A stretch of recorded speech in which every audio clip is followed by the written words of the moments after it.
दोस्तों, अगर मैं आप लोगों से कहूं कि एक दौर ऐसा भी था कि जब हमारी दुनिया में यहूदी कौम ने न सिर्फ गाय को पवित्र यानी कि मुकद्दस माना था, बल्कि ये लोग उसकी पूजा भी किया करते थे, तो जरा सोचिए आपको कैसा महसूस होगा। यकीनी तौर पर आप लोग हैरान हो जाएंगे, क्योंकि आज के दौर में तो यहूदी रिलीजन में सिर्फ और सिर्फ एक ही गॉड के कॉन्सेप्ट पर यकीन रखा जाता है। इसके अलावा गाय को भी उनके यहाँ पर पवित्र नहीं माना जाता है, बल्कि दूसरे जानवरों की तरह ही एक नॉर्मल जानवर कंसीडर किया जाता है। खुश आमदीद व्यूअर्स, अस्सलामु अलैकुम वरहमतुल्लाह बरकातुहू। मैं सरताज अहमद अय्यूबी। आज हम जिस वीडियो का रिएक्शन करेंगे उसका टाइटल यह है कि कभी यहूदी लोग भी गाय की पूजा करते थे। तो आइए देखते हैं इस वीडियो में आगे क्या होता है। मैं हूं फरजाना अय्यूबी। आज का वीडियो बहुत ही इंटरेस्टिंग होने वाला है। मेरी आप लोगों से गुजारिश है कि वीडियो को एंड तक देखिएगा और आपको इस वीडियो का लिंक डिस्क्रिप्शन बॉक्स में मिल जाएगा। तो वक्त को बिल्कुल ज़ाया नहीं करते हैं और वीडियो शुरू करते हैं।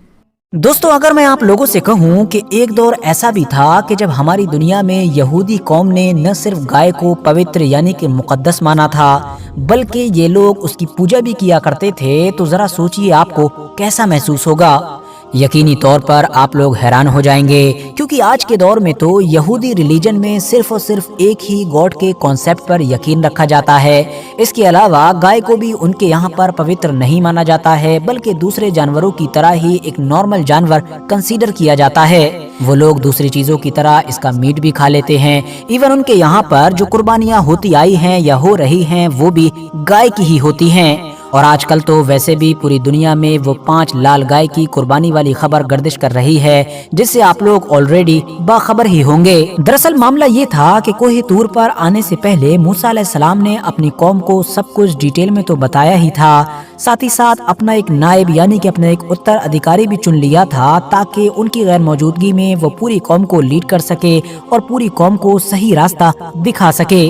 और वो नायब कोई और नहीं बल्कि पैगंबर हजरत मूसा अलैहिस्सलाम के भाई हजरत हारून अलैहिस्सलाम थे।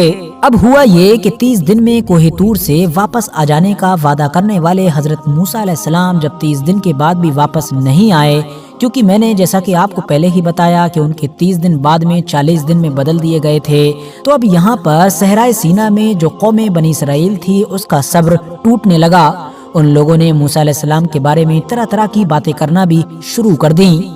ऐसे ही माहौल में उन्हीं के बीच मौजूद एक इंसान ने फायदा उठाया कि जिसका नाम बताया जाता है सामरी। सामरी ने लोगों को इकट्ठा करके कहा कि अगर तुम लोग मुझको वो सोना दो कि जो तुमको मिस्री लोगों से मिला था और तुम उनको वापस नहीं कर सके थे, तो क्यों ना मैं तुम लोगों को एक फायदे की चीज बताऊं। एक एक करके सारे लोगों ने उसको वो सारा सोना दे दिया और उसने वो सोना इकट्ठा करके आग में डाल दिया।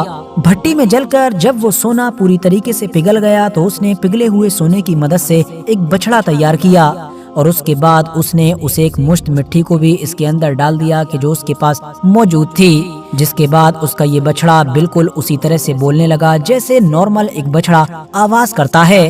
इसके बाद सामरी ने पूरी कौम से कहा कि मूसा से गलती हुई है कि वो तुम्हारे खुदा को ढूंढने के लिए तूर पर चला गया है। देखो, हमारा खुदा तो यहाँ पर मौजूद है। मूसा अलैहिस्सलाम की इस कौम ने भी न सिर्फ सामरी की इस बात को बहुत आसानी से मान लिया, बल्कि अब वो उस बछड़े की इबादत भी करने लगे। हजरत हारून अलैहिस्सलाम ने बनी इसराइल को बहुत समझाने की कोशिश की कि ऐसा ना करो, ये तो गुमराही का रास्ता है, मगर किसी ने भी उनकी एक न सुनी। दूसरी तरफ मूसा अलैहिस्सलाम को भी इस पूरे मामले की खबर कोहे तूर पर खुदा की वही के जरिए से मिली।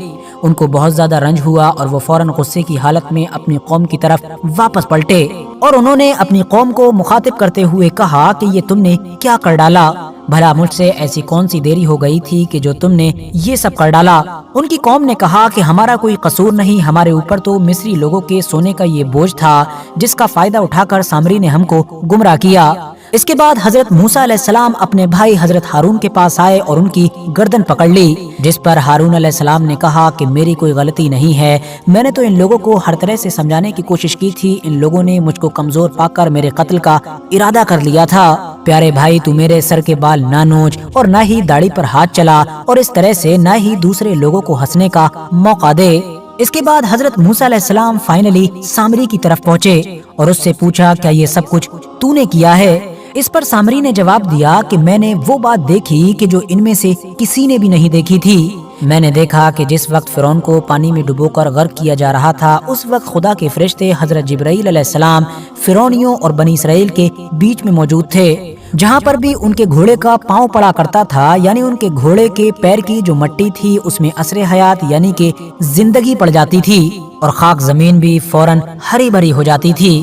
بس میں نے فوراً حضرت جبرائیل علیہ السلام کے گھوڑے کے پاؤں کی ایک مٹھی مٹی اپنے پاس رکھ لی اور پھر جب ان لوگوں سے لیے گئے سونے کی مدد سے میں نے یہ بچڑا تیار کیا تو وہی مٹی اس بچڑے کے منہ میں ڈال دی، جس سے بہت جلد ہی یہ بچڑا بھی بولنے لگا۔ حضرت موسیٰ علیہ السلام نے اس سے کہا کہ تیرے لیے دنیا میں یہ سزا طے کی گئی ہے کہ تو پاگلوں کی طرح مارا مارا پھرے۔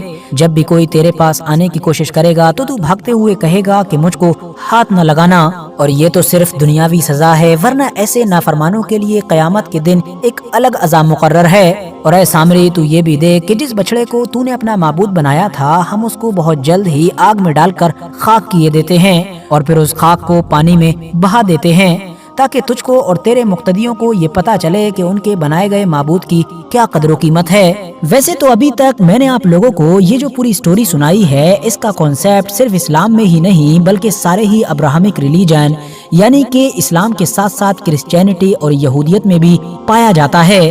یہ واقعہ تھوڑے ڈیفرنسز کے ساتھ بائبل اور قرآن دونوں میں ہی موجود ہے، مگر یہاں پر جو سب سے بڑا سوال کھڑا ہوتا ہے وہ یہ ہے کہ آخر یہ سامری کون تھا؟ تو اس کے بارے میں بھی اتہاس پر مضبوط پکڑ رکھنے والے لوگوں کے بیچ الگ الگ رائے پائی جاتی ہے۔ کچھ روایتوں کے مطابق اس کا اصلی نام موسیٰ ابن ظفر تھا جو ایجپٹ یعنی کہ مصر کا ہی رہنے والا تھا، اور بچپن میں اس کو حضرت جبرائیل علیہ السلام نے اپنی انگلی سے دودھ پلایا تھا، جبکہ کچھ لوگوں کا یہ بھی ماننا ہے کہ شاید یہ سمیری قوم کا ہی ایک ممبر تھا جو حضرت عیسیٰ علیہ السلام سے لگ بھگ 3500 سال پہلے آج کے عراق کے علاقے میں آباد ہوا کرتی تھی، جبکہ کچھ ایکسپرٹ سامری کو اہل مصر یعنی کہ مصر کا خیال کرتے ہیں۔ ان کے مطابق یہ اس وقت قوم بنی اسرائیل میں مکس ہو گیا تھا کہ جب وہ لوگ فرعون سے بچ کر بڑی تیزی کے ساتھ مصر چھوڑ کر صحرائے سینا کی طرف آ رہے تھے۔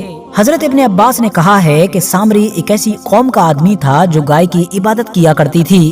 یہ کسی طرح مصر پہنچ گیا اور بظاہر دین بنی اسرائیل میں داخل ہو گیا، مگر اس کے دل میں نفاق تھا۔ قرطبی کی تفسیر میں اس کو اہل ہند یعنی کہ ہندوستان کا رہنے والا بھی بتایا گیا ہے۔ آج کے اس ویڈیو میں یہ چیز دکھائی گئی اور بتائی گئی، وہاں پر ایک سامری نام کے شخص نے جو ہے ان سب کو گمراہ کیا، کہا جو تم سونا مصر سے لے کے آئے ہو اس کو میرے پاس جمع کیجئے، اس کا قرضہ ادا کر دیجئے۔ اس سامری وقت نے سب سونا لے کر کے اور اس کو گلایا، پھر ایک بچڑا بنا دیا، اور بچڑا بنانے کے بعد حضرت جبریل علیہ السلام کہ جو گھوڑوں کی جو دھول تھی اس کو اس میں ڈال دیا، وہ بچڑا بولنے لگا۔